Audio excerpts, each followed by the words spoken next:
ভেঙে ফেলা অথবা ক্রুশ উত্তোলনকারী ব্যক্তিকে হত্যার মাধ্যমে রোমান, খ্রিস্টান এবং মুসলমানেরা মুখোমুখি দাঁড়িয়ে যাবে। আর রোমান খ্রিস্টানদের সাথে মুসলমানদের এই যুদ্ধ হবে পৃথিবীর ইতিহাসের সবচেয়ে ভয়াবহ যুদ্ধ। মালহামা নামটি এখন অনেক পরিচিত, আর ইংরেজিতে আরমাগেডন নামটি অনেক পরিচিত। বাইবেলের প্রফেসি অনুযায়ী শেষ জামানায় এক ভয়ঙ্কর যুদ্ধ হবে, যেটিকে তারা বলে আরমাগেডন, ভয়ঙ্কর যুদ্ধ। ওইটারই ইসলামিক টার্মিনোলজি, পরিভাষা অনেকেই মনে করে যে আল মালহামা বা আল মালহামা আল কুবরা, ভয়ঙ্কর যুদ্ধ। যেই যুদ্ধের মতো ভয়ঙ্কর যুদ্ধ অতীতে কোনোদিন হয়নি, পরে ভবিষ্যতে আর কোনোদিন হবে না। এই যুদ্ধটা কাদের কাদের মধ্যে সংঘটিত হবে? খ্রিস্টান রোমানদের মধ্যে এবং মুসলমানদের মধ্যে।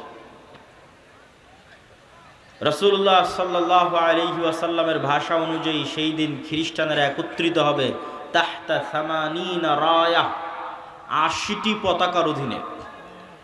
তাহতা কুল্লি রায়াতিন, প্রত্যেক পতাকার অধীনে ইসনা আশারা আলফ, ১২,০০০ করে সেনাবাহিনী থাকবে, যোদ্ধা, ফাইটার। তো ৮০টি পতাকার অধীনে ১২,০০০ করে সেনাবাহিনী থাকলে ক্যালকুলেটরে চাপলে দেখবেন প্রায় ৯.৫ লক্ষ থেকে ১০ লক্ষ মানুষ নয়, শুধু যোদ্ধা, তথা ১০ লক্ষ যোদ্ধা একত্রিত হবে মুসলমানদের বিরুদ্ধে যুদ্ধ করার জন্য। রাসূল সাল্লাল্লাহু আলাইহি ওয়াসাল্লাম এই যুদ্ধের জায়গার নামও বলে দিয়েছেন, বলেছেন লা তাকুমুস সাআ, ততদিন কিয়ামত হবে না যতদিন না হাত্তা তুকাতিলুনার রোম, যতদিন না তোমরা রোমানদের বিরুদ্ধে যুদ্ধ করেছো বিল আমাক আও বিদাবিক, আমাক এবং দাবেক নামক জায়গায় যতদিন না তোমরা রোমানদের বিরুদ্ধে যুদ্ধ না করেছো ততদিন কিয়ামত হবে না। তো এই আমাক এবং দাবেক নামক জায়গাটি বর্তমান সিরিয়া এবং তুরস্কের সীমান্তবর্তী অঞ্চল। সিরিয়ার সীমান্তবর্তী ইদলিব, আলেপ্পো, আরবিতে বলে হালব, ইংরেজিতে বলে আলেপ্পো। এই হালব বা আলেপ্পোর হচ্ছে তুরস্কের সাথে লাগানো একটি সিরিয়ার শহর। এই সীমান্তবর্তী অঞ্চলেই এই জায়গাগুলো আছে মর্মে যারা ইতিহাসবিদ, যারা মানচিত্র নিয়ে গবেষণা করেন তাদের দাবি। আল্লাহু আলাম। এই যুদ্ধের ভয়াবহতা বলতে গিয়ে রাসূলুল্লাহ সাল্লাল্লাহু আলাইহি ওয়াসাল্লাম বললেন, সেই দিন এই যুদ্ধে এত মানুষ মারা যাবে। আর এক বর্ণনা অনুযায়ী এই যুদ্ধ প্রায় ৪ দিন ব্যাপী চলবে। পঞ্চম অথবা ষষ্ঠতম দিনে গিয়ে বিজয় হবে, অথবা চতুর্থ।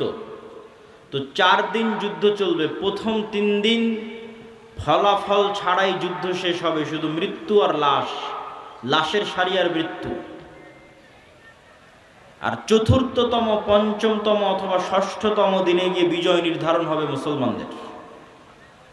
লাশের সংখ্যা এবং সারি বলতে গিয়ে রাসূল সাল্লাল্লাহু আলাইহি সাল্লাম বলেছেন যে একটি পাখি যদি আকাশে উড়ে তাহলে ১ মাস উড়লেও মানুষের লাশ যেহেতু শেষ হবে না, লাশের দুর্গন্ধ যেহেতু শেষ হবে না, সেহেতু পাখি দুর্গন্ধমুক্ত ফাঁকা জায়গায় বসতেও পারবে না।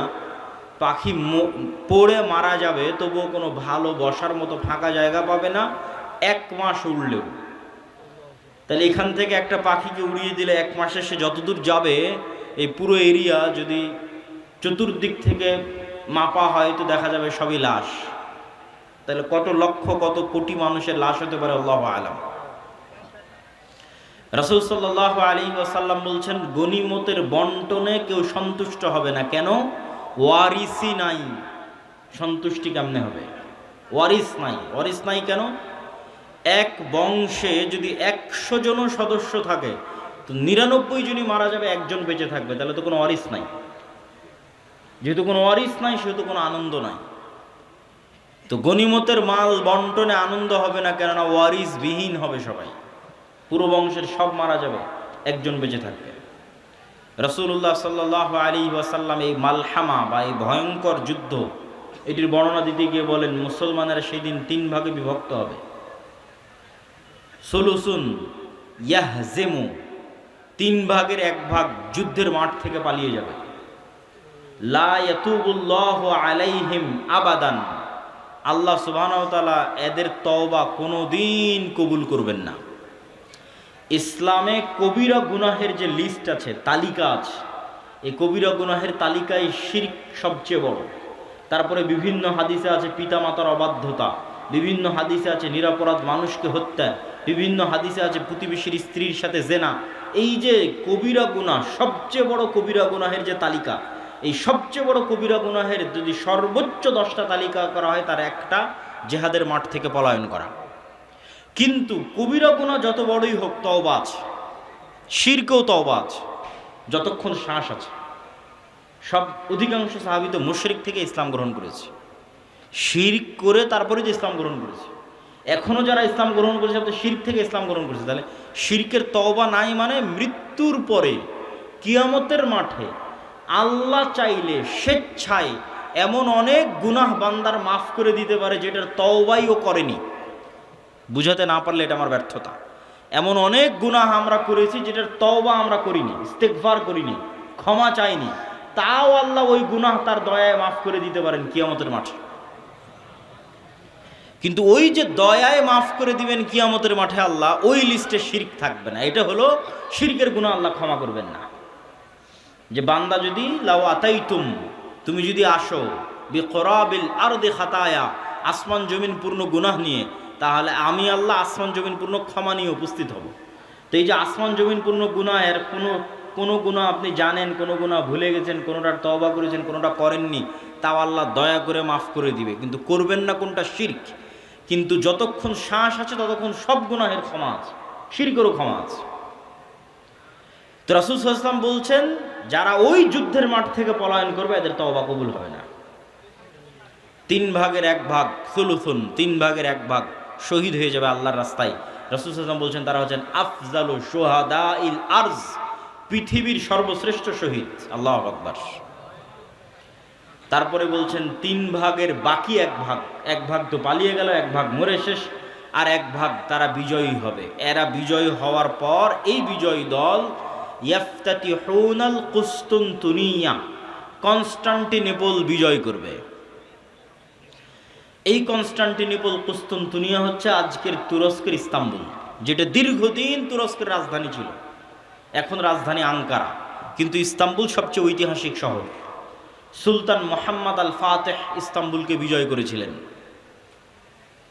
কিন্তু হাদিসের ভাষায় বোঝা যাচ্ছে কিয়ামতের পূর্ব মুহূর্তে, দাজ্জাল প্রকাশের পূর্ব মুহূর্তে পুনরায় মুসলমানেরা তুরস্ক বিজয় করবে, তথা মুসলমানদের বর্তমান যে তুরস্ক মুসলমানদের হাতে আছে, এটি মুসলমানদের হাতে নাও থাকতে পারে। না হলে কনটেক্সট মিলানো কঠিন যে কিয়ামতের পূর্ব মুহূর্তে মুসলমানেরা তুরস্ক কিভাবে বিজয় করবে। এই ঘটনারই ধারাবাহিকতায় আর এক হাদিসে, আমি কিন্তু এক হাদিস বলতেছি না, বিভিন্ন হাদিস থেকে যুক্ত করতেছি।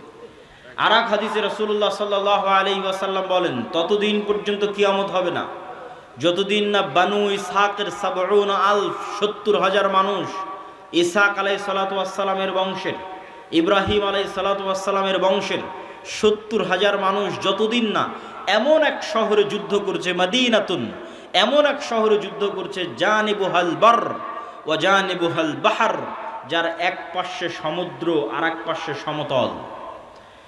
কোন শহর? আলেম ওলামা মতভেদ করেছেন। কেউ বলেছেন এটি ইতালির রাজধানী রোম, কেউ বলেছেন এটি তুরস্কের ইস্তাম্বুল, কুস্তুনতুনিয়া, কনস্টান্টিনোপল। ইতালির রাজধানী রোম হওয়ার পক্ষে আর একটা জয়ীফ হাদিস আছে, যে রাসূল সাল্লাল্লাহু আলাইহি ওয়াসাল্লামকে জিজ্ঞেস করা হচ্ছে যে উম্মতে মুহাম্মাদি কোন শহর আগে বিজয় করবে কিয়ামতের পূর্ব মুহূর্তে, কুস্তুনতুনিয়া না রোমিয়া? কিন্তু হাদিসের সানাদ দুর্বল। তো এমন এক শহর, যেই শহরের, কিন্তু এখন যেটা অনুবাদ করতেছি এটা সহিহ বুখারী মুসলিমের হাদিসগুলো অনুবাদ করতেছি, যেগুলো আমি পূর্ণ অনুবাদ করতেছি এগুলো, তথা কিয়ামতের পূর্ব মুহূর্তে যা ঘটবে তার সবচেয়ে বিশুদ্ধ যেগুলো হাদিস। তো রাসূল সাল্লাল্লাহু আলাইহি ওয়াসাল্লাম বললেন এমন এক শহর বিজয় করবে বানু ইসহাকের, ইব্রাহিম আলাইহিস সালাতু ওয়াস সালাম, ইসহাক আলাইহিস সালাতু ওয়াস সালামের বংশের 70,000 মানুষ, যেই শহরের এক পাশে সমুদ্র আর এক পাশে সমতল, কিন্তু ওই যুদ্ধ হবে বিদুন সিলাহ, লা ইয়ারমুনা আইয়ু সাহমিন, না তারা কোনো তীর নিক্ষেপ করবে না তরবারি চালাবে, কোনো অস্ত্র ছাড়া বিজয় হবে। কিসের মাধ্যমে বিজয় হবে? তারা শুধু মুখে উচ্চারণ করবে লা ইলাহা ইল্লাল্লাহু আল্লাহু আকবার। এই এক তাকবীর ধ্বনিতে শহরের এক দেওয়াল পড়ে যাবে, দ্বিতীয় তাকবীর ধ্বনিতে শহরের দ্বিতীয় দেওয়াল পড়ে যাবে, তৃতীয় তাকবীর ধ্বনিতে শহরের তৃতীয় দেওয়াল পড়ে যাবে। মুসলমানেরা বিনা বাধায়, বিনা রক্তপাতে এবং বিনা অস্ত্র প্রয়োগে ওই শহরে প্রবেশ করবে। তো যদি এটি কুস্তুনতুনিয়া হয় তাহলে এই যে আগের ঘটনার ধারাবাহিকতায় আগে যে ভয়ঙ্কর মালহামা হলো, এই যে লক্ষ লক্ষ কোটি কোটি মানুষ মারা গেল, তারপরে মুসলমানেরা বিজয় হলো, খ্রিস্টানরা পরাজয় হলো, এই সেনাবাহিনী এবার যখন সিরিয়া এবং তুরস্কের সীমান্তবর্তী অঞ্চল থেকে বিজয় অভিযান নিয়ে রওনা দিবে ইস্তাম্বুল কুস্তুনতুনিয়া বরাবর, তখন ইস্তাম্বুলে প্রবেশ করতে তাদের আর আলাদা কোনো অস্ত্র প্রয়োগ করতে হবে না। তাকবীর ধ্বনিতে ওই নগরীর দেওয়াল পড়ে যাবে এবং তারা বিনা অস্ত্র প্রয়োগে শহর বিজয় করবে। অথবা ওই আগের হাদিসে কুস্তুনতুনিয়া বিজয় হয়ে গেছে, কুস্তুনতুনিয়া বিজয়ের পর এই বিজয় কাফেলা চলতেই থাকবে। ম্যাপ চেক করলে বুঝবেন, চলতে চলতে চলতে পৌঁছে যাবে ইতালির রাজধানী রোমে। যখন ইতালির রাজধানী রোমে পৌঁছবে তখন আর এখানে কোনো অস্ত্র প্রয়োগ করতে হবে না, তাকবীর ধ্বনিতে শহর বিজয় হয়ে যাবে। দুটের যে কোনো একটা আল্লাহ সুবহানাহু ওয়া তাআলা ভালো জানেন। এই দুই বিজয়ের অথবা এক বিজয়ের, কুস্তুনতুনিয়া বিজয় অথবা কুস্তুনতুনিয়ার পরে রোম বিজয়, ইতালির রাজধানী রোম বিজয়, এই দুই বিজয়ের কোনো এক বিজয়ের পরে আড়াল থেকে, বেশিরভাগ হাদিসে আছে কুস্তুনতুনিয়া বিজয়ের পর, শয়তান চিৎকার করে বলবে দাজ্জাল তোমাদের বাড়িতে প্রবেশ করে গেছে। কিন্তু এটা মিথ্যা সংবাদ হবে। কিন্তু তখন তৎকালীন এই মুজাহিদ বাহিনী যারা যুদ্ধ করতেছে তাদের যিনি নেতা থাকবেন তিনি 10 জন অশ্বারোহীকে রওনা করিয়ে দিবেন দাজ্জাল সত্যি সত্যি বের হয়েছে কিনা এটা অনুসন্ধান করার জন্য। তো রাসূলুল্লাহ সাল্লাল্লাহু আলাইহি ওয়াসাল্লাম বলছেন এই যে 10 জন বের হবে, আসমাহুম ওয়া আসমা আবাইহিম, এদের নাম, এদের বাপ দাদার নাম, এদের গায়ের রং, এদের ঘোড়ার গায়ের রং সব আমি এখন বলে দিতে পারবো, এখন যেন আমি দেখতে পাচ্ছি। কিন্তু তিনি বলেননি, কিন্তু তিনি জানতেন যে কোন 10 জন, তাদের নামও তিনি জানেন, তাদের বংশও তিনি জানেন, তাদেরকে রওনা করিয়ে দেওয়া হবে। এই ঘটনার সাথে আরেকটা ঘটনা যুক্ত আছে যেটা না বললেই নয়। যেই দিন এই মালহামা হবে, এটা ছুটে গেছে বলতে, সেই দিন ওই হাদিসে রাসূল সাল্লাল্লাহু আলাইহি ওয়াসাল্লাম বলছেন ইয়াখরুজু মিনাল মাদিনা খিয়ারু আহলিল আরদ, মদিনা থেকে যুদ্ধ করার জন্য সিরিয়াতে এসে রোমানদের বিরুদ্ধে যুদ্ধ করবে, এই জন্য মদিনা থেকে তৎকালীন বিশ্বের খিয়ারু আহলিল আরদ, সবচেয়ে আল্লাহওয়ালা তাকওয়াবান পরহেজগার একদল মানুষ বের হবে। আল্লাহু আকবার। তৎকালীন বিশ্বের সবচেয়ে তাকওয়াবান আল্লাহওয়ালা পরহেজগার মানুষেরা তখন মদিনায় থাকবে। তাদের একটা জামাত এই যুদ্ধে অংশগ্রহণ করার জন্য মদিনা থেকে রওনা দেবে। তখন এই রোমান খ্রিস্টান এম্পায়ারের সেনাবাহিনীরা বলবে মদিনার মানুষ তোমাদের এখানে কাজ কি? খাল্লু বাইনানা ওয়া বাইনাল্লাযিনা সাবাউ মিন্না, আমাদের যুদ্ধ এই সিরিয়ার মানুষদের সাথে, তোমরা আমাদের রাস্তা ক্লিয়ার করে দাও, তোমাদের এই যুদ্ধে বাধা দেওয়ার কি দরকার? অথবা আমাদের মধ্যে থেকে আগের যুদ্ধের ধারাবাহিকতায়, মানে এর আগেও আরো অনেক যুদ্ধ হয়ে থাকতে পারে, ধারাবাহিকতার কাছে বন্দী হয়ে আছে, বন্দী হওয়ার পর তারা তোমাদের দিন গ্রহণ করে নিয়েছে, ওদের সাথে আমাদের যুদ্ধ, তোমরা কেন ওদেরকে বাঁচাতে আসতেছো? এরকম একটা কনটেক্সট হাদিসের মধ্যে আছে। তখন মদিনার মানুষেরা উত্তরে বলবে আমরা আমাদের ভাইদেরকে একাই ছেড়ে দিতে পারি না, অতএব এই যুদ্ধে আমরা অংশগ্রহণ করবই করব। এখানে ভাইদেরকে বলতে দুটোই উদ্দেশ্য হতে পারে, সিরিয়ার মুসলমানদেরকে অথবা রোমানদের মধ্যে যারা বন্দী হয়েছিল খ্রিস্টান, পরে মুসলমান হয়ে গেছে, ওদেরকে এরা চাচ্ছে নিয়ে নিতে, যে আমরা তো আমাদের লোকজনকেই চাচ্ছি, তোমাদের কি সমস্যা? ওদেরকে বাঁচাতে এরা বলবে না, আমাদের মুসলিম ভাইদেরকে আমরা একাই ছেড়ে দিতে পারি না, তখনই যুদ্ধ হবে। তো এবার এই যে 10 জন অশ্বারোহী রওনা দিল দাজ্জালের অনুসন্ধানে, দাজ্জালকে খুঁজতে, তখনও দাজ্জাল বের হয়নি। তো কিন্তু মুজাহিদ বাহিনী হতবিহব্বল, তটস্থ, হতভম্ব হয়ে যাবে, কেননা দাজ্জালের ফিতনা পৃথিবীর সবচেয়ে বড় ফিতনা। আদম আলাইহিস সালাতু ওয়াস সালাম যেই ফিতনায় পা দিয়ে জান্নাত থেকে বের হয়ে গেছেন, ওটাও ফিতনা। আল্লাহ বললেন এই গাছের নিকটে আসিও না, এই গাছের ফল খেও না, খেয়ে নিলেন। তো ফল খেতে নিষেধ করাটা ফিতনা, খেয়ে নিলেন, ফিতনায় পড়ে গেলেন, ফিতনা থেকে বাঁচতে পারলেন না। কাবিল হাবিলকে হত্যা করলো, এটাও ফিতনা। নূহ আলাইহিস সালাতু ওয়াস সালামের কওম আগের যুগের সৎ কর্মশীল পরহেজগার বান্দাদের মূর্তি বানিয়ে পূজা করতে লাগলো, ওটাও ফিতনা। লূত আলাইহিস সালাতু ওয়াস সালামের কওম জেনায় লিপ্ত হয়ে গেল, এটাও ফিতনা। কিন্তু এগুলো একটাও ফিতনা দাজ্জালের ফিতনার মতো বড় নয়, এটা বুঝতে হবে। দাজ্জালের ফিতনা আকবারু ফিতান আলা ওয়াজহিল আরজ।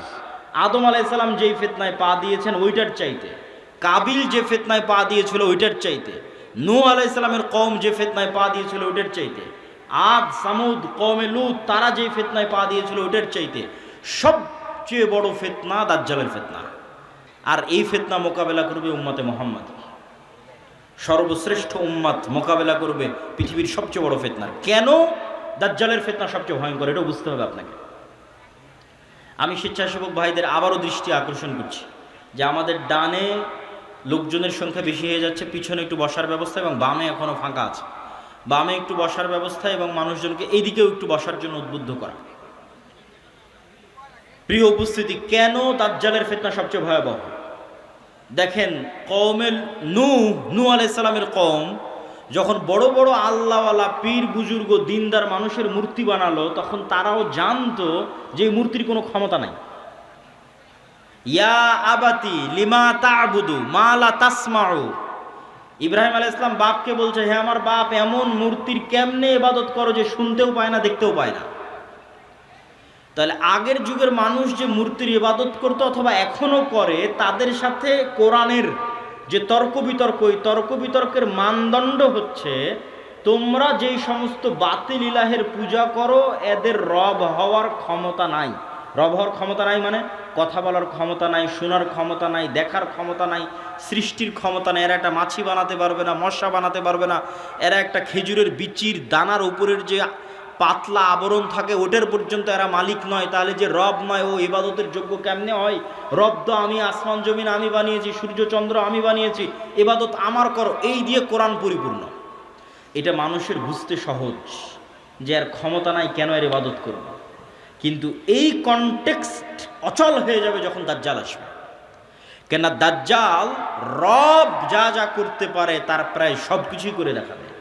এই জন্য দাজ্জালের ফিতনা সবচেয়ে ভয়াবহ, ভয়ঙ্কর ফিতনা।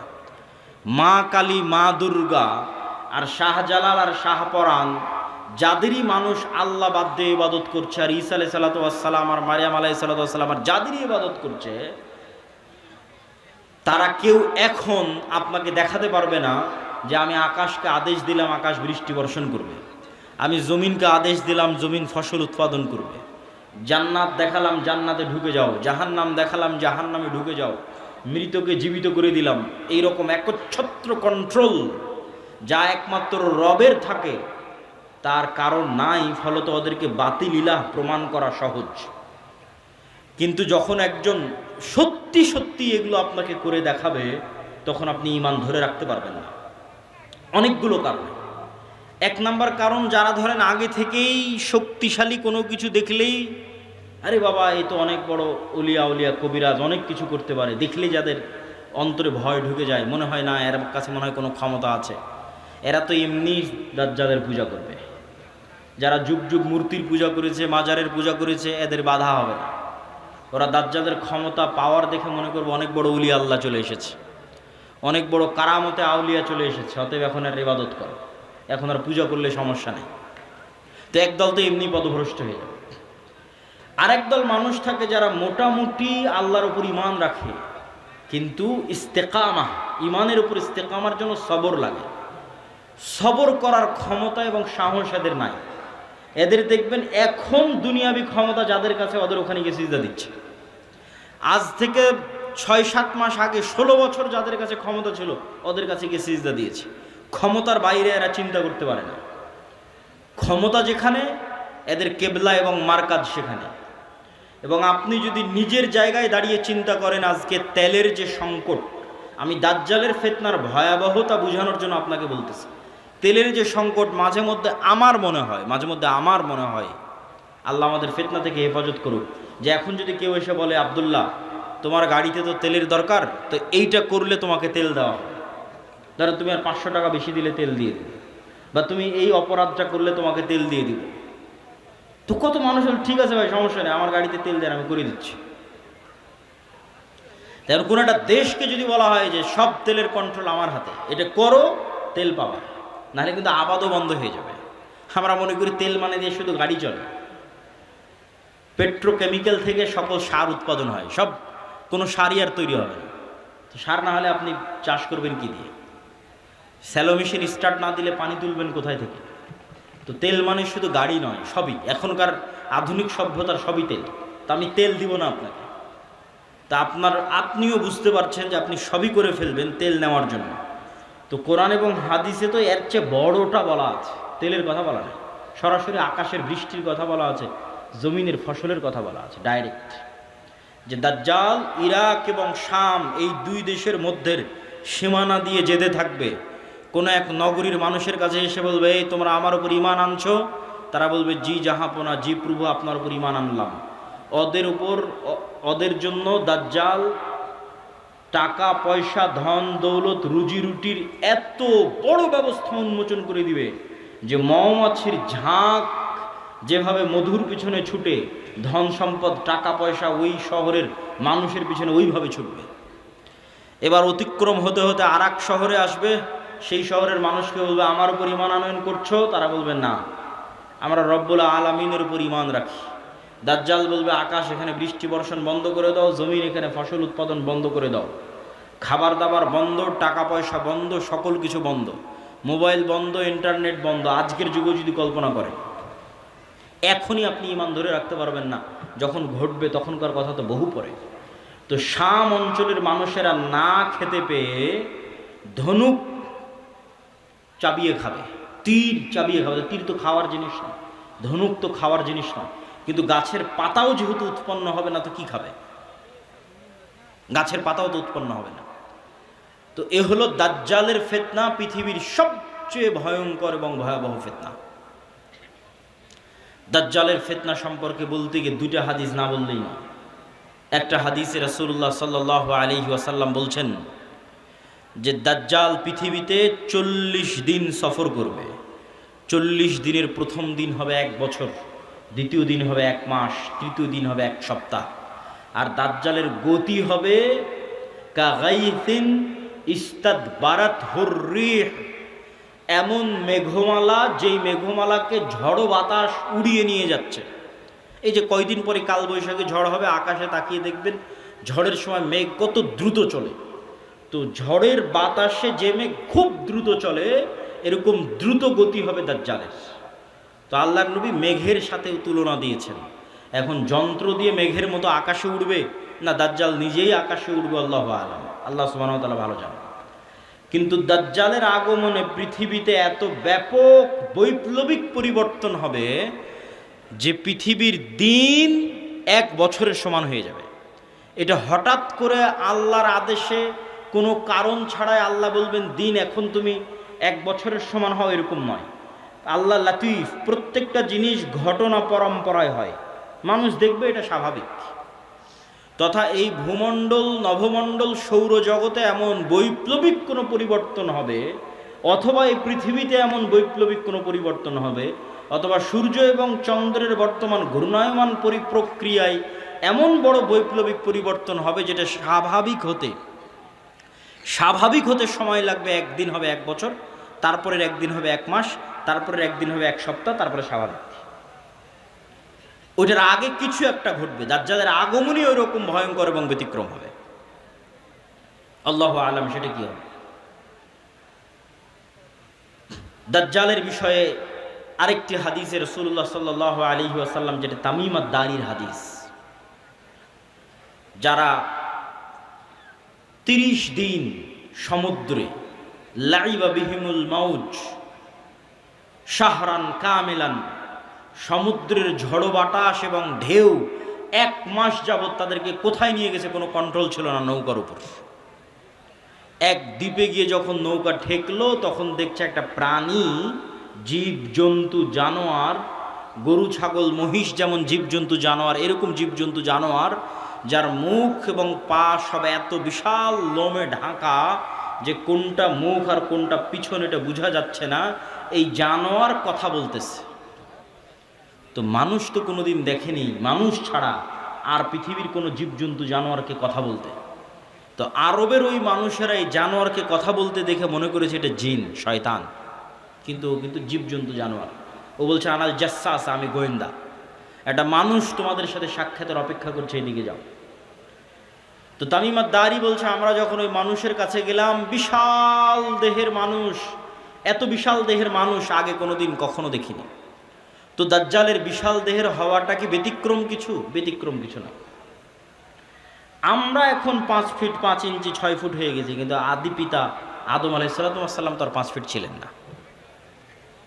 আদম আলাইহিসসালাম ছিলেন 60 দেরা, 60 হাত 60 গজ 40 মিটার, প্রায় 10 তলা 15 তলার সমান উঁচু। তাহলে এখন যদি আদম আলাইহিসসালাম আমার সামনে উপস্থিত হয়, তাহলে আমি তো আশ্চর্য হয়ে যাবো, কারণ এই বিশাল দেহের মানুষ তো আমি কোনোদিন দেখিনি। তাহলে দাজ্জাল বিশাল দেহের হবে, এটা ব্যতিক্রম নয়, কেননা দাজ্জাল তো আদমেরই সন্তান, মিন উলদে আদম, আদমের সন্তান। তো তার হাত, তার হাঁটু এবং তার কাঁধ এমন শক্ত করে বাঁধা আছে। আমরা তাকে জিজ্ঞেস করলাম তুমি কে? সে বলে আমার পরিচয় তোমরা জানবেই, তোমরা বলো তোমরা কারা। তা আমরা আমাদের পুরো ঘটনা বললাম। এবার দাজ্জাল 4টা প্রশ্ন করেছে। নাখাল বাইসান, আইনে জোগার, বহায়রা তাবারিয়া, নাবিয়ুল উম্মিয়িন। বহায়রা তাবারিয়া, sea of Galilee, lake of Tiberia. নাখলে বাইসান, বাইট শিয়ান। আর আইনে জোগার, স্প্রিং অফ জোয়ার। আর নাবিয়ুল উম্মিয়িন, পড়ালেখা জানে না, লিখতে জানে না, পড়তে জানে না, এমন নবী। আমাদের নবী মুহাম্মদ সাল্লাল্লাহু আলাইহি ওয়াসাল্লাম লিখতেও জানতেন না, পড়তেও জানতেন না। উনি দেখে যে পড়বেন এটা জানতেন না, কোরআন মুখস্থ করেছিলেন। প্রিয় উপস্থিতি, তো দাজ্জাল তাদেরকে এই যে 4টে জিজ্ঞেস করলো, 4টে জিজ্ঞাসার প্রথম 3টে জিজ্ঞাসার সাথে পানি কানেক্টেড আছে, পানি এবং চাষ কানেক্টেড আছে। সি অফ গ্যালিলি, পানির উৎস, বহায়রা তাবারিয়া, ইসরায়েলের সীমানার মধ্যে। এখন এটা ইসরায়েলের সীমানার মধ্যে। বাইবেলের প্রফেসি অনুযায়ী তথা বাইবেলের বর্ণনা অনুযায়ী ঈসা আলাইহিস সালাম যত মুজিজা দেখাতেন সব এই সাগরে, এই সাগরের আশেপাশে, এই লেক, এই হ্রদ, এই খালের আশেপাশে। তো দাজ্জাল বলছে একদিন এখানে পানি থাকবে না। এখন পানি দাজ্জাল আসার আগেই শেষ হবে সেটা ঠিক না, আসলে না, দাজ্জাল আসার শেষ হবে না। কেন আর এক হাদিসে বলতেছে ইয়াজুজ মাজুজ যখন বের হবে তখন ওরা বহায়রা তাবারিয়ার পানি খেয়ে শেষ করে দিবে, খেয়ে শেষ করে দিয়ে অন্যদিকে আগাবে পানি শেষ করার জন্য। তাহলে পানি যদি দাজ্জাল আসার আগেই শেষ হয়, তাহলে ইয়াজুজ মাজুজ আবার কোথায় পানি পাবে? এটাও তো একটা প্রশ্ন। কিন্তু দাজ্জাল বলছে এখানে একদিন পানি থাকবে না। তার মানে কি ইয়াজুজ মাজুজ এসে শেষ করবে ওটার ভবিষ্যৎবাণী, না দাজ্জাল আসার আগেই শেষ হবে? মানে অনেকেই দেখি এখন খুঁজে যে বহায়রা তাবারিয়াতে পানি শেষ হচ্ছে কিনা, সেটার জন্য বলতেছে যে পানি যে দাজ্জাল আসার আগেই শেষ হবে এটা মনে করাটা একদম 100% ঠিক এটা বলা যাবে না। কেন আর এক হাদিসে কি বলা হচ্ছে? ইয়াজুজ মাজুজ এসে বহায়রা তাবারিয়ার পানি খেয়ে নেবে। তো বলে এখানে একদিন পানি থাকবে না। 2 নম্বর কি? নাখাল বাইসান, বাইসানের খেজুর বাগান, এটাও ইসরায়েলের একটা বড় শহর, বাইট শিয়ান।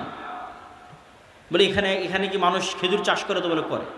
তো বলে এখানে একদিন পানিও থাকবে না, খেজুর চাষের ব্যবস্থাও থাকবে না। তার বলে আইনে জোগার, স্প্রিং অফ জোয়ার, এটার বর্ণনাও বাইবেলে আছে। আগের যেমন বহায়রা তাবারিয়ার বর্ণনা বাইবেলে আছে, এই আইনে জোগার, স্প্রিং অফ জোয়ার, এটার বর্ণনাও বাইবেলে আছে। কি হিসেবে আছে? লূত আলাইহিস সালাম যেখানে ছিলেন ওই শহরটা যখন আল্লাহ ধ্বংস করে দিলেন, লূত আলাইহিস সালামকে যেখানে তিনি আশ্রয় দিলেন সেখানে তার জন্য পানির ব্যবস্থা, অথবা যে জায়গায় তিনি আশ্রয় নিয়েছিলেন সেই জায়গা হচ্ছে স্প্রিং অফ জোয়ার। এই জন্য ওই বহায়রা তাবারিয়ার স্প্রিং অফ জোয়ার, আইনে জোগার, এই দুটেই খ্রিস্টানরা ব্যাপক হারে দেখতে যায়, ভিজিট করতে যায়।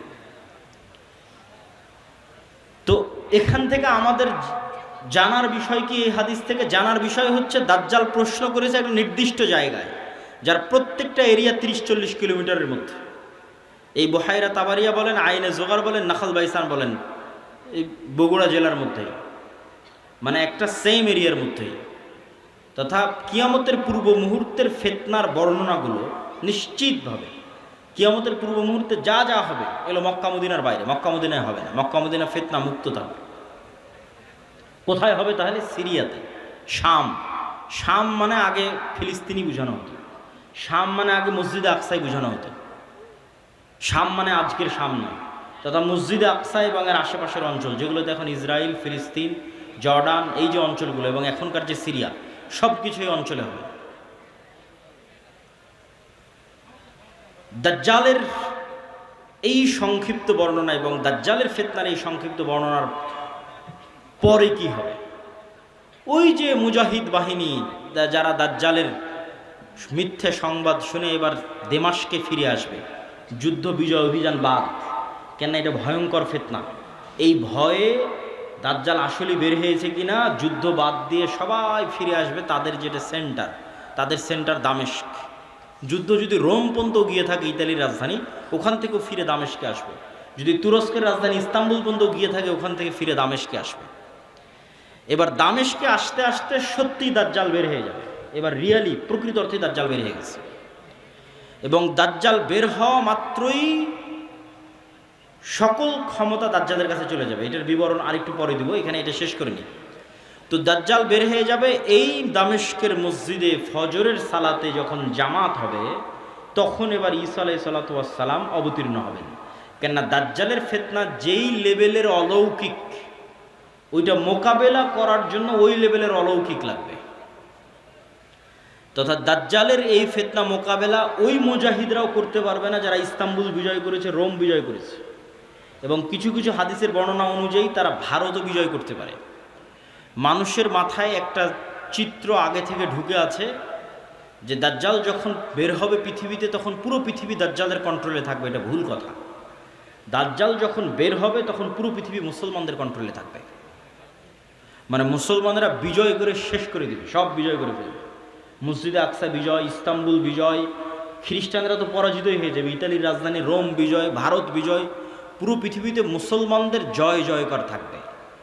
হাদিস থেকে আমি যতটুকু চিন্তা ভাবনা করে দেখেছি, এটাই বেশি খাপ খায়, এটাই বেশি মিলে, যে দাজ্জাল বের হওয়ার পূর্বে, ইমাম মাহদি আসার আগেই, অথবা ইমাম মাহদির সাথী, অথবা ইমাম মাহদি সহ, যেটাই বলেন, দাজ্জাল এবং ঈসা ইসলাম আসার পূর্বে পৃথিবী মুসলমানদের, মসজিদে আকসা মুসলমানদের, তুরস্ক মুসলমানদের, ইতালি, পুরো ইউরোপ মুসলমানদের, ভারত মুসলমানদের, সবই মুসলমানদের। মুসলমানদের বিজয় যখন সর্বোচ্চ স্তরে, এবং দাজ্জালের কোনো ষড়যন্ত্র যখন আর কাজে দিচ্ছে না, দাজ্জালের পক্ষ হয়ে পৃথিবীতে কাজ করবে এরকম কোনো বড় শক্তি আর পৃথিবীতে নাই, এবার নিজেই দাজ্জাল বের হয়ে আসবে। কেননা যারা দাজ্জালের পক্ষ নিয়ে কাজ করতে, তারা সব বিপদে পড়ে গেছে, কেননা বিজয় মুসলমানদের হয়ে গেছে। তো ইহুদিরাও এক মাসিহের অপেক্ষা করতেছে, বিপদ থেকে, বিপদে পড়লে বিপদ থেকে বাঁচায় যে সে মাসিহ, মাসিহ দাজ্জাল। খ্রিস্টানেরাও ঈসা মাসিহ, বিপদে পড়লে বিপদ থেকে বাঁচায় যে সেই মাসিহ ঈসা আলাইহিস সালাম বিপদ থেকে বাঁচাবে। খ্রিস্টানেরাও বিশ্বাস করে ঈসা আলাইহিস সালাম আবার আসবে, কিন্তু তারা এটা জানে না যে ঈসা আলাইহিস সালাম মারা যায়নি, জীবিত আছে। আমরা জানি ঈসা আলাইহিস সালাম মারা যাননি, জীবিত আছে। আর তারা মনে করে মরে গেছে, কিন্তু পুনর্জন্ম হয়ে পুনরায় ঈসা আলাইহিস সালাম পৃথিবীতে আসবে তাদেরকে বাঁচানোর জন্য, খ্রিস্টানদের বাঁচানোর জন্য। তাহলে সারা পৃথিবীর সবাই শেষ জামানার একজন বিশাল মাসিহের অপেক্ষায়। এবং আধুনিক এখনকার বিশ্বের যতগুলো নিউজ চ্যানেল রিপোর্ট, সবগুলোতেই বর্তমান যে যুদ্ধ চলতেছে, এই যুদ্ধ নিয়েও এই আলোচনাগুলো আমাদের দেশে নয়, এই অঞ্চলে নয়, ইউরোপ এবং আমেরিকায় আলোচিত হচ্ছে। যারা বিশ্বে শাসন করে তাদের কাছে, তাদের ভাষায় দাজ্জাল হচ্ছে অ্যান্টি ক্রাইস্ট ইংরেজিতে, আর মালহামা হচ্ছে আর্মাগেডন, আর জেসাস ঈসা আলাইহিস সালাম উনি আসবেন। অ্যান্টি ক্রাইস্ট না আসলে জেসাস আসবে না। অ্যান্টি ক্রাইস্ট মানে দাজ্জাল। আর অ্যান্টি ক্রাইস্ট ততক্ষণ আসবে না যতক্ষণ না ইহুদিরা জেরুজালেমে একত্রিত হচ্ছে, এটা তাদের বিশ্বাস। ইভাঞ্জেলিক্যাল খ্রিস্টিয়ান যারা, যারা ইঞ্জিল কেন্দ্রিক খ্রিস্টান, তাদের বিশ্বাস। তো ফলত তাদেরও ঈসা আলাইহিস সালামকে নিয়ে আসতে হবে, ইহুদিদেরও একজন মাসিহ লাগবে। ফলত সবাই সেইটারকে সামনে নিয়ে কাজ করতেছে। যে ওইটা যত দ্রুত ঘটানো যাবে তত দ্রুত মনে করতেছে আমাদের বিজয়, কিন্তু সবার কামনা অনুযায়ী তো কাজ হবে না, সবার চাওয়া অনুযায়ী কাজ হবে না। কেননা সবাই ভুল বুঝবে, ভ্রান্তিতে পা দিবে। কি কি ভ্রান্তিতে পা দিবে বলি? ইহুদিদের আসল মাসিহা যিনি, আসল মাসিহ যিনি, তিনি তো চলেই এসেছেন, কিন্তু তারা তো গ্রহণ করেন। ইহুদিদের প্রকৃত মাসিহ তো ছিল মুহাম্মদ সাল্লাল্লাহু আলাইহি ওয়াসাল্লাম নিজেই। মুহাম্মদ সাল্লাল্লাহু আলাইহি ওয়াসাল্লামের অপেক্ষায় তারা মদিনায় গিয়ে বসে থাকতো, অনেক আগে গিয়ে বসেছিল, ইমান তো আনেনি। তো এরা তো মাসিহকে চিনতে পারে, ঈসা আলাইহিস সালাম তো মাসিহ চিনতে পারেন, ইমান আনেনি, ঈসা আলাইহিস সালামকে হত্যা করার চেষ্টা করেছে, নিকৃষ্ট। তো এই জন্য এদের সঠিক মাসিহ এরা পাবে না, এরা দাজ্জালকেই মনে করবে আমাদের মাসিহ, কিন্তু দাজ্জাল তো হবে ভ্রান্ত। এই জন্য দাজ্জালের অনুসারী কারা হবে? ইহুদিরা। রাসূল সাল্লাল্লাহু আলাইহি ওয়াসাল্লাম বলছেন, ইয়াতবাউ দাজ্জাল ৭০ আলফা ইহুদ মিন আসবাহান। ইরানের ইস্পাহান শহরের ৭০,০০০ ইহুদি দাজ্জালের অনুসারী হবে। তাহলে ইহুদিরা দাজ্জালকে মাসিহ মনে করে দাজ্জালের অনুসারী হবে, কিন্তু দাজ্জাল তো পরাজিত হবে। কিন্তু প্রথম প্রথম যখন দাজ্জাল আসবে তখন তো সব ক্ষমতা দাজ্জালের হাতে, ফলত যে কেউ পথভ্রষ্ট হয়ে যাবে। তো এই অংশের সামারিটা করি। এই অংশের সামারি হচ্ছে, দাজ্জাল এবং ঈসা আলাইহিস সালাম আসার পূর্বে মুসলমানেরা পৃথিবী বিজয় করবে এবং ইহুদি এবং খ্রিস্টানরা বিপদে পড়বে। যেহেতু ইহুদি এবং খ্রিস্টানরা বিপদে পড়বে, বিশেষ করে ইহুদিরা, তো এখন ইহুদিদের বাঁচানোর জন্য দাজ্জাল বের হবে। এবং যেহেতু দাজ্জালের পক্ষে কাজ করার মতো আর পৃথিবীতে কেউ অবশিষ্ট নাই, এই জন্য এবার দাজ্জাল নিজেই বের হবে। দাজ্জাল যখন নিজেই বের হবে তখন এক নিমিষে, এক সেকেন্ডে সকল ক্ষমতা দাজ্জালের কাছে চলে যাবে। মুসলমানেরা হতভম্ব, হতবিহ্বল হয়ে যাবে। আকাশও বৃষ্টি বর্ষণ করে না, জমিনও ফসল উৎপাদন করে না, দুর্ভিক্ষই নিয়তি ইমান নিয়ে বাঁচার জন্য। তথা সেই সফল যে বলবে আমি মরতে প্রস্তুত কিন্তু ইমান বিক্রি করতে প্রস্তুত নই। সেই সফল যার একটা টাকার প্রতি অবৈধ লোভ নাই, অবৈধ একটা টাকার প্রতি ন্যূনতম লোভ নাই। আপনি নিজেই নিজের আত্মা এবং নফসকে চেক করেন যে আপনার একটা টাকার প্রতি যদি, অবৈধ টাকার প্রতি যদি ন্যূনতম লোভ থাকে, আপনি দাজ্জালের ফিতনা থেকে বাঁচতে পারবেন না। পরকালে যার বিশ্বাস সর্বোচ্চ পর্যায়ে, পরকালে যার বিশ্বাস সর্বোচ্চ লেভেলে, ও দাজ্জালের ফিতনা থেকে বাঁচতে পারবে। আসহাবুল উখদুদ ওয়াস সামাই যাতিল বুরুজ ওয়াল ইয়াউমিল মাউউদ ওয়া শাহিদু ওয়া মাশহুদ কুতিলা আসহাবুল উখদুদ। ওদের বলা হলো হয় ঈমান না হয় সামনে আগুন, ঝাঁপিয়ে পড়ো। তো ওরা বলল আমরা আগুনেই ঝাঁপিয়ে পড়ব। তো ওরা আগুনে কেমনে ঝাঁপিয়ে পড়বে এটা ছাড়া সম্ভব নয় ঝাঁপিয়ে পড়া, যদি ওই আগুনে জান্নাত না দেখে। আর নিজের বাড়িতে যে এসি রুম আছে ওখানে জাহান্নামের আগুন জ্বলতেছে। তো ওরা এটা বিশ্বাস করে যে আমি যদি আমার এসি রুমে ফিরে যাই ইমান পরিত্যাগ করে, তাহলে ওই এসিরা বাতাস নয়, এটা জাহান্নামের আগুন। আর যদি সামনের আগুনে ঢুকে যাই তাহলে এটা আগুন নয়, এটা জান্নাত। তো এই সেম ঘটনা তো দাজ্জালের সময় হবে। দাজ্জালের জান্নাতে যে ঢুকবে ও ঢুকে গেল জাহান্নামে, আর দাজ্জালের জাহান্নামে যে ঢুকবে ও ঢুকে গেল জান্নাতে। তাহলে পরকালের উপর ইয়াকিন না থাকলে তো আপনি দাজ্জালের ফিতনা থেকে বাঁচতে পারবেন না। তাহলে এবার দাজ্জালের আবির্ভাবের পর সারা পৃথিবীর সব মুমিন মুসলমান বিপদে, কোনো খাবার নাই, অসহায়, কিচ্ছু নাই। এবার বিপদগ্রস্ত মুমিন মুসলমানদের বাঁচানোর জন্য আসবে ঈসা আলাইহিস সালাম। এই হলো প্রেক্ষাপট। তাহলে শুরুতে বিপদে ইহুদি খ্রিস্টানেরা, বাঁচাতে আসবে দাজ্জাল। সব ক্ষমতা তখন দাজ্জালের কাছে। বিপদে এবার মুসলমানেরা। কোন মুসলমানেরা? যারা সব দেশ বিজয় করে শেষ করে দিয়েছে। তুরস্ক বিজয় করেছে, মসজিদে আকসা, ভারত, তারপরে ইতালি, সব বিজয় শেষ করে দিয়েছে। ওরা এখন চরম বিপদে। এবার ওদেরকে বাঁচানোর জন্য আসবে ঈসা আলাইহিস সালাম। তো ঈসা আলাইহিস সালামও এমন অলৌকিক ক্ষমতা নিয়ে আসবেন যে তার নিঃশ্বাস যতদূর পর্যন্ত যাবে, নিঃশ্বাসে কাফের মারা যাবে। আল্লাহু আকবার, আল্লাহু আকবার। নিঃশ্বাসের স্পর্শে কাফের মারা যাবে, রাসূল সাল্লাল্লাহু আলাইহি ওয়াসাল্লাম বলছেন। আর ঈসা আলাইহিস সালামের অলৌকিকত্ব এত টপ লেভেলের হবে যে দাজ্জালকে আলাদা করে হত্যা করা লাগবে না। দাজ্জাল যদি শুধু দেখে ঈসা আলাইহিস সালামের দিকে, ইয়াজুবু কামা ইয়াজুবুল মা, পানিতে লবণ দিলে যেভাবে গলে যায় সেভাবে গলে যাবে, ছেড়ে দিলে গলেই মারা যাবে। কিন্তু ঈসা আলাইহিস সালাম ছাড়বেন না, নিজে হাতে হত্যা করবেন। যেখানে হত্যা করবেন ওটাও ইসরায়েলের সীমানার মধ্যে। ইসরায়েলের বর্তমান রাজধানী তেল আবিব থেকে অতি নিকটে, বাবে লুদ, নামক জায়গায় দাজ্জালকে ঈসা আলাইহিস সালাতু ওয়াস সালাম হত্যা করবেন। তো যেই ঈসা আলাইহিস সালাতু ওয়াস সালাম এবং যেই মুমিন মুজাহিদেরা পৃথিবীর সবচেয়ে বড় ফিতনা দাজ্জালকে হত্যা করবে, তাদেরকে এবার আল্লাহ বলবে তোমরা তো এত বড় ফিতনা মোকাবেলা করলা, এখন আমার এমন একদল বান্দা বের হবে, ইয়াখরুজু ইবাদি লা ইয়াদানি লি আহাদিন, কারো পক্ষে সম্ভব নয় যে আমার ওই বান্দাদের মোকাবেলা করে। ঈসা আলাইহিস সালাম এত বড় নবী, তিনি পৃথিবীর সবচেয়ে বড় ফিতনা দাজ্জালকে হত্যা করলেন, তাকে আল্লাহ বলছে তুমিও পারবা না এখন যারা বের হবে।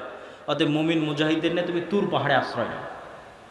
তাহলে ঘটনার ক্ষেত্রগুলো দেখেন, তুরস্ক এবং সিরিয়ার সীমান্তবর্তী অঞ্চল, সিরিয়ার রাজধানী দামেস্ক, মসজিদে আকসা, বাবে লুদ যেখানে দাজ্জালকে হত্যা করা হলো, তুর পাহাড়, এই এরিয়াগুলোতে এই ঘটনাগুলো ঘটতেছে। শেষ সময়ের ঘটনা এখানেই ঘটবে, শামে ঘটবে। তো তুর পাহাড়ে আশ্রয় নেওয়ার পর কারা বের হবে? ইয়াজুজ আর মাজুজ। ইয়াজুজ মাজুজের সংখ্যা কত বেশি? একটা সহিহ হাদিস বলবো আর একটা জয়ীফ হাদিস। সাল্লাল্লাহু আলাইহি ওয়াসাল্লাম বললেন যে আদম আলাইহিস সালাতু ওয়াস সালামের পিঠ থেকে আল্লাহ মানুষকে বের করলেন, আদমের সকল সন্তানকে বের করে বলা হচ্ছে প্রতি 1000-এ একজন জান্নাতে, 999 জন জাহান্নামে। এই হাদিস রাসূল সাল্লাল্লাহু আলাইহি ওয়াসাল্লাম সাহাবীদের শোনাচ্ছে। তো প্রতি 1000-এ 999 জন জাহান্নামে, এটা শুনে সাহাবীদের মাথা নষ্ট, যে তাহলে তো আমরা সবাই জাহান্নামে। আদম সন্তানের 1000-এর 999 জন যদি জাহান্নামে যায় প্রতি 1000-এ, তাহলে তো আমরা সবাই জাহান্নামে। তখন মুহাম্মদ সাল্লাল্লাহু আলাইহি ওয়াসাল্লাম সাহাবীদের বলতেছে হতাশ হয়ো না, এই 999 জনের বেশিরভাগই ইয়াজুজ মাজুজ। এই 999 জনের বেশিরভাগই ইয়াজুজ মাজুজ। তো কতজন জাহান্নামে যাবে ইয়াজুজ মাজুজের বাইরে স্বাভাবিক মানুষের মধ্যে থেকে, এটা তো আমরা জানি না। তো এই জন্য নির্ধারিত করে বলা মুশকিল, কিন্তু এতটুকু অন্তত বোঝা যায়, আইডিয়া করা যায় যে আদম আলাইহিস সালাতু ওয়াস সালাম থেকে নিয়ে কিয়ামত পর্যন্ত যত মানুষ আসবে তাদের কয়েক শত গুণ হচ্ছে ইয়াজুজ মাজুজ। এই হাদিস থেকে অন্তত এতটুকু বোঝা যায় যে আদম থেকে নিয়ে কিয়ামত পর্যন্ত যত মানুষ আমরা হব, এত মানুষের কয়েক শতগুণ হচ্ছে ইয়াজুজ মাজুজ। আর জয়ীফ হাদিসটা কি? জয়ীফ হাদিসটা হচ্ছে যে ইয়াজুজ মাজুজের এক প্রজন্ম তার জীবদ্দশায় 1000 প্রজন্মকে দেখে। বুঝেন, আমরা মানুষ জীবদ্দশায় সর্বোচ্চ 2টা প্রজন্ম দেখি অথবা 3টা প্রজন্ম। আমি, আমার বাপ, আমার দাদা, আমার দাদা তার ছেলেকে দেখেছে, তার ছেলে আব্দুল্লাহকে দেখেছে, তাহলে 2 প্রজন্ম দেখেছে, দেখতেই দুনিয়া থেকে শেষ। তো ইয়াজুজ মাজুজের এক প্রজন্ম তাদের জীবদ্দশায় 1000 প্রজন্মকে দেখে। তাহলে কিভাবে তাদের জন্ম বৃদ্ধির হার এবং কিভাবে তাদের বৃদ্ধির হার, এটা সব উলদে আদম, আদমের সন্তান। তো এরা পৃথিবীতে বের হয়ে সব পানি ফসল আদি যা আছে সব খেয়ে শেষ করবে, এবং তাদের এই ভয়ঙ্কর ভয়াবহতায় তুর পাহাড়ে ঈসা আলাইহিস সালাতু ওয়াস সালাম বিপদে মুমিন মুজাহিদদের নিয়ে, খাবার নাই, ওই সেম কষ্ট দাজ্জাল থাকতে যে কষ্ট ছিল ওই কষ্ট। এখান থেকে আপনি আর একটা জিনিস শিখেন যে আপনি কত বড় নবী, কত বড় উলিয়া উলিয়া, কত বড় মুজাহিদ, তাও আল্লাহ আপনাকে কিভাবে বিপদ দিয়ে পরীক্ষা করতেছে। কেমন বিপদ? এত বড় নবী তাও খাবার নাই। যে নবী নিজে হাতে দাজ্জালকে হত্যা করেছে তার খাবার নাই, সে নবী এখন আল্লাহর কাছে কাঁদতেছে যে আল্লাহ এই বিপদ থেকে বাঁচান। তো এই জন্য সবসময় আল্লাহর সামনে নত, আল্লাহর সামনে সাহায্য, এটা ছাড়া কোনো রাস্তা নেই। তো ঈসা আলাইহিস সালামের কান্নাকাটি এবং মুমিন মুজাহিদের কান্নাকাটিতে আল্লাহ সুবহানাহু ওয়া তাআলা ইয়াজুজ মাজুজের শরীরে এক প্রকার পোকামাকড় এবং অসুখ দিবেন। তারা মারা যাবে কেমন করে? হাদিসের বাক্যটা শুনেন, কামাউতি নাফাসিন ওয়াহিদিন। একটা মানুষ মারা গেলে যা হয়, পুরো ইয়াজুজ মাজুজ একসাথে ওইভাবে মারা যাবে, যেন একটা মানুষ মারা গেল। তথা একটা মানুষ মরতে যতটুকু সময় লাগে, পুরো ইয়াজুজ মাজুজ কোটি কোটি হাজার হাজার ওইভাবে একসাথে, at a time, at a moment, at a second মারা যাবে। তো এবার ঈসা আলাইহিস সালাতু ওয়াস সালাম জমিনে ফিরে আসবেন, তো জমিনে পা রাখার জায়গা নাই। এত কোটি কোটি মানুষ যদি মরে পড়ে থাকে কি অবস্থা, লাশের দুর্গন্ধ। এবার ঈসা আলাইহিস সালাম আবার আল্লাহর কাছে কান্নাকাটি করবে, দোয়া করবে। তখন আল্লাহ সুবহানাহু ওয়া তাআলা রাসূল সাল্লাল্লাহু আলাইহি ওয়াসাল্লামের ভাষা অনুযায়ী কা আনাকিল আনাকি ইবিলিল বুখত, বুখত গোত্রের উটের কুঁজ যেমন উঁচু হয়, ওই রকম উঁচু কুঁজ বিশিষ্ট একদল পাখিকে পাঠাবেন, যেই পাখি হাজার হাজার কোটি কোটি লাখ লাখ লাশকে নিয়ে যে এমন জায়গায় ফেলে দিবে যেখানে মানুষ বসবাস করে না। উত্তর মেরু হোক, দক্ষিণ মেরু হোক, সাইবেরিয়া হোক, যেখানে হোক, আল্লাহ ভালো জানেন, যেখানে আল্লাহ বলবেন। তারপরে আসমান বৃষ্টি বর্ষণ করে এই জমিনকে পরিষ্কার করে দিবে। তারপরে ঈসা আলাইহিস সালাতু ওয়াস সালামের শাসন চলবে হাদিস অনুযায়ী 7 বছর, আর বাইবেলের বর্ণনা অনুযায়ী 1000 বছর। তো 7 বছর ঈসা আলাইহিস সালাতু ওয়াস সালামের এই শাসনে এতটা নিরাপত্তা এবং শান্তি বিরাজ করবে যে এতদিন যত যুদ্ধ বিগ্রহের সামগ্রী ছিল এগুলো কাজে লাগবে না, ওগুলো জ্বালিয়ে পুড়িয়ে দেওয়া ছাড়া কোনো কাজ নাই। আর এত বরকত আসমান এবং জমিন উন্মুক্ত করে দিবে যে একটা ডালিম একটা গ্রাম খাবে, একটা গাভীর দুধ একটা পুরো বংশ খাবে, এত বরকতে আল্লাহ পরিপূর্ণ করে দিবেন। তারপরে এক শীতল বাতাসে মুমিন, মুসলিম এবং ঈসা আলাইহিস সালাম সবাই মারা যাবে, শুধু ফাসিক এবং ফাজেরেরা পৃথিবীতে থাকবে। এবার যত হাদিস শুনেছেন এই ধরনের, যে পৃথিবীতে এমন একদিন আসবে যে কোরআন পড়ার কেউ থাকবে না, এখন সেগুলো আল্লাহ নাম নেওয়ার কেউ থাকবে না, এগুলো ঈসা আলাইহিস সালামের মরার পর। মানুষ জেনায় লিপ্ত হবে খোলা মাঠে কুকুর শ্রীগালের মতো, লজ্জা বুঝবে না, এগুলো ঈসা আলাইহিস সালামের আগে নয়। ঈসা আলাইহিস সালামের আগে কোরআন থাকবে, দিন থাকবে, এটা তো পূর্ণতায় পৌঁছে যাবে। এখন পতন দেখতে পাচ্ছেন, কিন্তু আল্লাহ মুতিম্মু নূরিহি আগেই বলে নিয়েছে আয়াতগুলো, এই দিন তো সারা পৃথিবী বিজয় করবে, আর এই বিজয় ধারা তো ঈসা আলাইহিস সালামের আসার আগেই শুরু হয়ে যাবে। তাহলে কিভাবে কোরআন হাদিস শেষ হবে? শেষ হবে না, এগুলো আরও বাড়বে। কিন্তু এটা শেষ যে হবে সেটা কখন? ঈসা আলাইহিস সালামের মরার পর। তখন আর নাই, তখন কোরআন নাই, হাদিস নাই, আল্লাহর নাম নাই, মানুষের লজ্জা উঠে যাবে। এই ফাসেক ফাজরের উপর আল্লাহ সুবহানাহু ওয়া তাআলা কিয়ামত কায়েম করবেন। প্রিয় উপস্থিতি, আমি আমার বক্তব্য দীর্ঘায়িত করতে চাই না। এই পুরো ঘটনা থেকে যা বর্ণনা করলাম, ধারাবাহিকতা, এই ধারাবাহিকতা থেকে আমার এবং আপনার শিক্ষা কী? তার আগে একটা প্রশ্নের উত্তর দিয়ে নিই, দাজ্জাল কোথায়? ইয়াজুজ মাজুজ কোথায়? একদল নাস্তিক আবার একদল মুনকিরে হাদিস দৌড়ায়, দুইটাই। মুনকিরে হাদিসেরাও ভিডিওর পর ভিডিও দেয়, বলে যেটা কোরআনে না এটা বিশ্বাস করবে না। কোরআনে কিন্তু ইয়াজুজ মাজুজের কথা আছে, দাজ্জালের কথা নাই, বলে যেটা কোরআনে না এটা বিশ্বাস করবে না। আবার একদল নাস্তিক বলে যে এই পৃথিবীর স্যাটেলাইট ক্যামেরা সব আছে, কই তোমার দাজ্জাল, কই তোমার ইয়াজুজ মাজুজ। একটা ছোট্ট তথ্য দিয়ে রাখি, মানুষ মহাকাশ সম্পর্কে যা জানে এই মাটির নিচ সম্পর্কে তাও জানে না। এটা আমি কয়েকদিন আগে পড়াশোনা করতে গিয়ে দেখলাম যে মানুষ সারাদিন মহাকাশ নিয়ে গবেষণা করছে, চাঁদে যাবে, মঙ্গলে যাবে, কিন্তু মাটির নিচে মাত্র 12 কিলোমিটার পর্যন্ত মানুষ জানে, তারপরে আর জানে না। তাহলে এই পুরো পৃথিবী কত বড়? আপনি এখান থেকে 12 কিলোমিটার মাপেন, কত দূর হয় গাবতলী বাজার থেকে, তো মাটির নিচে মাত্র 12 কিলোমিটার পর্যন্ত আপনি জানেন, তার নিচে আর কেউ জানে না। পৃথিবীর বর্তমান কোনো বিজ্ঞানী নয়, কোনো বিজ্ঞান নেই, কেন ওই 12 কিলোমিটার পরে গবেষণা করার সক্ষমতাই নাই, কোনো যন্ত্র মেশিন পাঠানোর সক্ষমতাই নাই। তাহলে মাটির নিচের মাত্র 12 কিলোমিটার পর্যন্ত আপনি জ্ঞান রাখেন। আকাশে চন্দ্রে চলে গেছেন, মঙ্গল গ্রহে চলে গেছেন, সেটা ভিন্ন বিষয়, কিন্তু নিজের পায়ের নিচে এটাই জানেন না। এই যে বিশ্বের এই উন্নত বিজ্ঞানের সর্বোচ্চ শিখরে পৌঁছে মানুষ জানে না যে এই মাটির নিচে কি আছে। তাহলে কেমনে মানুষ দাবি করবে দাজ্জাল কোথায়, ইয়াজুজ মাজুজ কোথায়? এই দাবি করাই তো ভুয়া, পাগলামি। আরেকটা জিনিস দেখলাম, মহাসাগর সম্পর্কে মানুষ অজ্ঞ।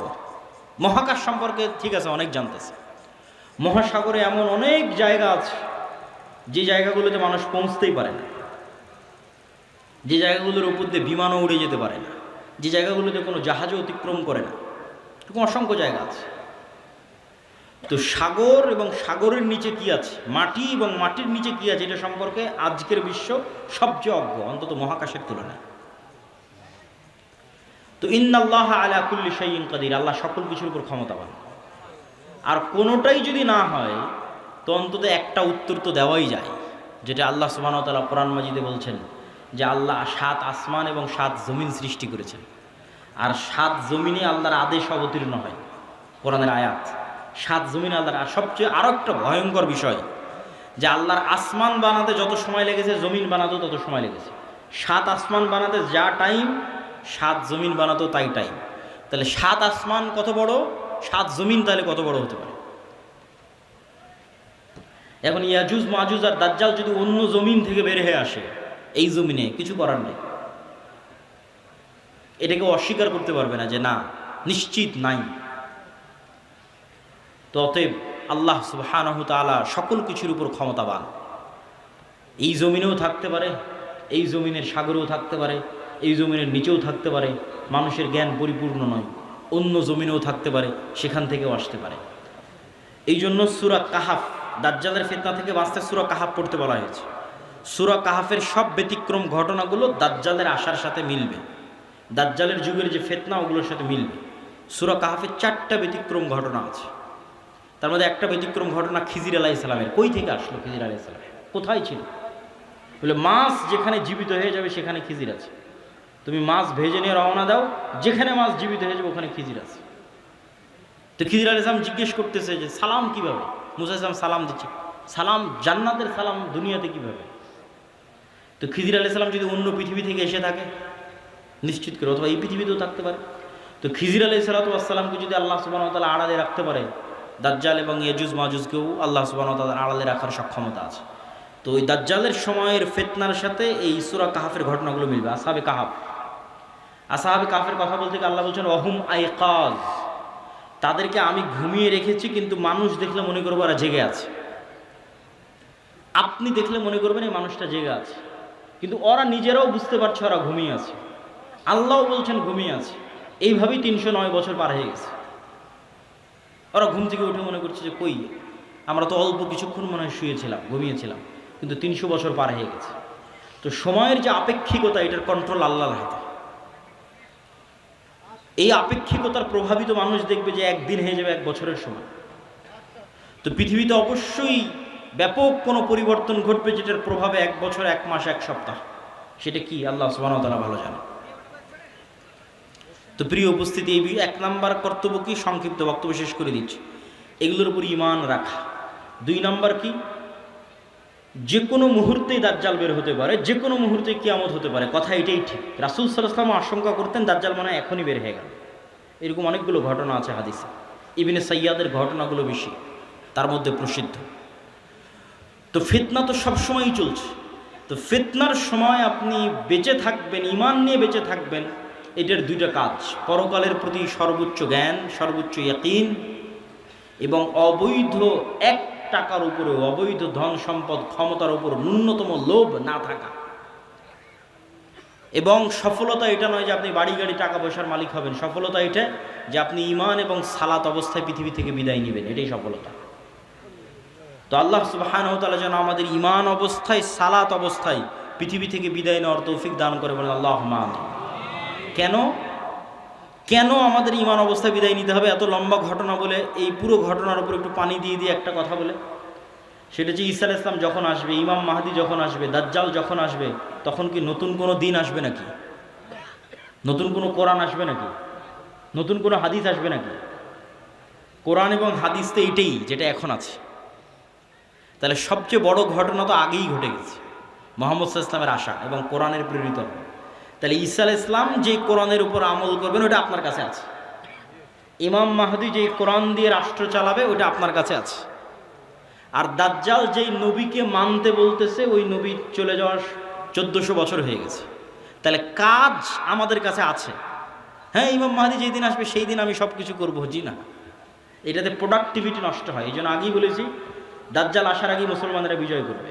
এই জন্য প্রোডাক্টিভিটি বন্ধ করা যাবে না। কেন আসল কাজ তো আমাদের কাছে আছেই, নতুন করে তো আর কিছু আসবে না। ঈসা আলাইহিস সালাম তো নতুন কোরআন আনবেন না, এই কোরআন তো আমার কাছে আছে। ইমাম মাহদী তো আর নতুন হাদিস নিয়ে আসবে না, হাদিস তো এটাই, তো ওটা তো আমাদের কাছে আছে। তাহলে কাজ তো আমাদের কাছে আছে। আরও একটা কি মাথায় নিয়ে উঠে যাবেন, মানুষের মৃত্যু কিয়ামত, কিয়ামত আমার মরে যাওয়াই আমার কিয়ামত। কেন? আমি তো পরকালের জগতে ঢুকে গেছি, কবর, বারজাখ। আমার মৃত্যুর মাধ্যমে আমি পরকালের জগতে ঢুকে গেলাম। তাহলে আমার কিয়ামত আগেই হয়ে গেল, দাজ্জাল আসার আগেই কিয়ামত হয়ে গেল আমার। তাহলে আমার মৃত্যু যেহেতু আমার দোরগড়ায়, তাহলে দাজ্জাল কখন আসলো, মাহদী কখন আসলো, সেটার প্রতি ধর্তব্য না করে ওই যুগেও যেই কোরআনের উপর আমল হবে, যেই কোরআন দিয়ে বাঁচা যাবে, সেই কোরআন আমার কাছে আছে। তাহলে এখন আপনার কাজ কি? আপনার নিজের মৃত্যুর প্রস্তুতি নেওয়া, আর আপনার সামনে যে কোরআন আছে, যেটা সবচেয়ে বড় ঘটনা, দাজ্জালের চেয়েও বড় ঘটনা, মাহদী ঈসার চেয়েও বড় ঘটনা, কোরআনের প্রেরিত আমল, এইটার উপর আমল করা, পড়া, হাদিস পড়া এবং আমল করা। এবং ইমানের উপর মৃত্যু, সালাতের উপর মৃত্যু, এটা অতীত যুগের সব নবী রাসূলের শিক্ষা। আল্লাহ সুবহানাহু ওয়া তাআলা আমাদের তৌফিক দান করুক, আল্লাহুম্মা আমিন। বক্তব্যের শেষে বৈঠকি দানের আহ্বানের পাশাপাশি দুটো জরুরি কথা।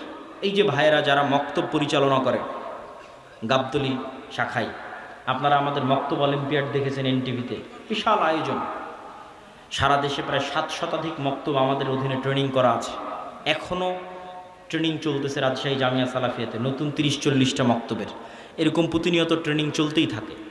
তো এই যে প্রায় 30,000 ছাত্রছাত্রী এই 700টা মক্তবে অধ্যয়ন করে, পড়াশোনা করে।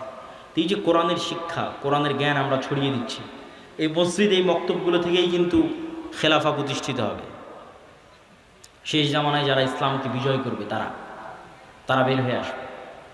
এই মসজিদ এই মক্তবগুলোকে আপনাদের মূল্যায়ন করতে হবে এবং নিজ নিজ মসজিদে মক্তব চালু করা এটা কঠিন কিছু নয়। ভাই আপনাদের অধীনে মক্তব কেমনে চালাবো, অনেকেই প্রশ্ন করে। অতি সহজ। আপনি আমাদের যে অফিসিয়াল নাম্বার আছে সেখানে ফোন দিয়ে বলবেন পরের ট্রেনিং কবে, আপনার মক্তবের শিক্ষককে ট্রেনিংয়ে পাঠিয়ে দেবেন। ট্রেনিংয়েই তাকে সব বুঝিয়ে দেওয়া হবে কিভাবে কী হবে না হবে, মক্তব কেমনে চালাবে। শুধু এতটুকু জানা যে পরের ট্রেনিং কবে, এর জন্য কোনো বুকিংও লাগবে না, কিছু লাগবে না। ট্রেনিং শুনে জামিয়া সালাফিয়ায় ঢুকে যেতে হবে যে ঠিক আছে এতটার সময় ট্রেনিং, আমি এসেছি, 7 দিনের প্রস্তুতি নিয়ে যেতে হবে। অতি সহজ। তো এই যে আমাদের দাওয়াতি কাজগুলো, আরেকটি বড় দাওয়াতি কাজ মাসিক আল ইতিসাম। আমি নিয়মিত লিখি, সম্পাদকীয় লিখি, মিন্নাতুল বাড়ি লিখি, পবিত্র কোরআনের সংক্ষিপ্ত ব্যাখ্যা লিখি। 3টে লেখা শুধু আমারই থাকে মাসিক আল ইতিসাম। আব্দুর রহমান বিন আব্দুর রাজ্জাক, শেখ আব্দুর রাজ্জাক বিন ইউসুফ, আরও বড় বড় আলেম ওলামা সবারই লেখা থাকে, সম্পাদকীয় থাকে। এই মাসের সম্পাদকীয় আছে ইরান এবং ইসরায়েলের যুদ্ধের উপর। এরকম সমসাময়িক সব ইস্যু নিয়ে লেখা থাকে। এই মাসিক আল ইতিসামের এজেন্ট হতে হবে, নিতে হবে, পড়তে হবে, সম্পৃক্ত থাকতে হবে। আর এই যে ইমান বাড়াতে বললাম, ইমান ধরে রাখা, এটার জন্য আল্লাহর পথে যাত্রা, এই বইটা খুব গুরুত্বপূর্ণ। এটা ইমানের মজবুতির জন্যই এই বইটা লেখা, আল্লাহর পথে যাত্রা। এই বইটা প্রত্যেক মসজিদ, মাদ্রাসা, স্কুল, কলেজের দার্সের অন্তর্ভুক্ত হওয়া দরকার। যে মসজিদে মানুষ দার্স দিবে সেই দার্সের অন্তর্ভুক্ত হওয়া দরকার। আরও যে সমস্ত বই পুস্তকগুলো আছে, শেখ আব্দুর রাজ্জাক বিন ইউসুফ, আব্দুর রহিম বিন আব্দুর রাজ্জাক, কাসুস ইসলাম দেখতে কেমন ছিলেন, আইন রসুল, 2 অধ্যায়, উপদেশ, সালাত, সব বইগুলোকে মূল্যায়ন করতে হবে। তো পরিশেষে আমি স্বেচ্ছাসেবকদের আহ্বান করব আপনাদের মধ্যে যাওয়ার, এবং আপনাদেরকে উদাত্ত আহ্বান জানাবো যে তারা এই যে বিশাল খরচ করে মক্তব পরিচালনা করছে এবং এই সম্মেলনগুলো আয়োজন করছে, এগুলোতে আপনাদের আন্তরিক সহযোগিতা আমরা কামনা করছি। তো স্বেচ্ছাসেবক ভাইয়েরা কি প্রস্তুত আছে? তো তাদেরকে আমি ঢোকার জন্য বলতেছি। জি, এবং এর মধ্যে বক্তব্য চলতে থাকবে। আপনারা ব্যাপক হারে এবং বেশিভাবে এই দানে অংশগ্রহণ করার, আমি কিন্তু দেখতে পাচ্ছি না স্বেচ্ছাসেবকরা যে ঢুকতেছে, এটা কিন্তু বোঝা যায় না। তো সকলেই এটাতে আপনাদের সহযোগিতা অংশগ্রহণ করবেন। অর্থনৈতিক ইবাদত খুব শক্তিশালী, জান্নাত কিনা যাবে, সকল গুনাহের কাফফারা হবে, নেকিতে যত কমতি থাকবে পূরণ করা যাবে টাকা দিয়ে। দুনিয়াতে যেভাবে প্লট এবং ফ্ল্যাট সেল হয়, আল্লাহ ওইভাবে জান্নাত সেল করেন। দুটো জিনিসে, হয় আল্লাহর রাস্তায় যুদ্ধ করে শহীদ হয়ে যাও, নাহলে আল্লাহর রাস্তায় দান করো, করে জান্নাত কিনে নাও। এর বাইরে জান্নাতের 100% কনফার্ম, নিশ্চিত জান্নাত নাই, কনফার্ম নাই। হতে পারে, যেতে পারেন, সেটা আছে। সালাত, সিয়াম, হজ, যাকাত হতে পারে, যেতে পারেন, নিশ্চিত যাবই। জিহাদ করে শহীদ হতে হবে, না হলে টাকা দিয়ে জান্নাত কিনতে হবে। নিশ্চিত যাবই, কনফার্ম জান্নাত কিনতে চাই, নিশ্চিত। টাকা না হয় জিহাদ করে শহীদ। আর বাকিগুলো তো হতে পারে, আল্লাহ যদি দোয়া করে, তওবা ইস্তেগফার কবুল করে, সালাত যদি ঠিক থাকে, হতে পারে। আল্লাহ সুবহানাহু ওয়া তাআলা ভালো জানেন। আমি আমার বক্তব্য এখানেই শেষ করছি। আমার পরে আব্দুর রহিম বিন আব্দুর রাজ্জাক, তারপর আব্দুর রহমান বিন আব্দুর রাজ্জাক, এবং সব শেষে শেখ আব্দুর রাজ্জাক বিন ইউসুফ। যেহেতু অনেক দূর দূরান্ত থেকে এসেছেন, বিশৃঙ্খলা না করে সবাই আজকের এই ঐতিহাসিক আয়োজন, এভাবে একত্রিত হওয়া খুব কম জায়গায় হয়, সবার নিজ নিজ ব্যস্ততা আছে। এই বিশাল আয়োজনকে মূল্যায়ন করবেন বিশৃঙ্খলা না করে। আল্লাহ কবুল করুক, আল্লাহুম্মা আমিন। আসসালামু আলাইকুম ওয়া রাহমাতুল্লাহি ওয়া বারাকাতুহু।